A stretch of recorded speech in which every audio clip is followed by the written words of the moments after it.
अज्ञानतिमिरान्धस्य ज्ञानं चलाकय चक्षरं तर्पणं मेनं तस्मै श्री गुरवे नमः। ओम रत्नाकरादौतपदं हिमालय किरीटिनि ब्रह्मराजस्य रत्नाख्यं वन्दे भारतमातरम्। ओम मकण्डमण्डलाकारं व्याप्तं येन चराचरं तर्पणं दर्शनं येन तस्मै श्री गुरवे नमः। ओम आपदामपहर्तारं धातारं सर्वसम्पदा लोकाभिरामं श्रीरामं भूयो भूयो नमाम्यहम्। हरिः ओम त्र्यम्बकं यजामहे सुगन्धिं पुष्टिवर्धनम् उर्वारुकमे बन्धनात् मृक्षोः मृक्षेवामृतात्।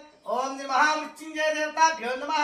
తన తండ్రి అంజేటటువంటి వ్యక్తి ఎలాగైతే ఈ దేశాన్ని మనల్ని రక్షించేటటువంటి ఉద్యోగం చేస్తున్నాడో తన కుమారుడు ఎలాగైతే హేత్విక్ వర్మ అని మనం నామకరణం చేశాం కాబట్టి ఆ తండ్రి కన్నా పెద్ద స్థాయిలోకి వెళ్ళాలని చెప్పి మేమందరం కూడా మనస్ఫూర్తిగా దీవించి ఆ యొక్క వెంకటేశ్వర స్వామి వారి యొక్క పాదాల చెంత సాక్షిగా ఆ యొక్క హేత్విక్ కుమారుడు చాలా ఉన్నతమైనటువంటి స్థితికి వెళ్ళాలని చెప్పి కోరుకుంటూ గోవిందా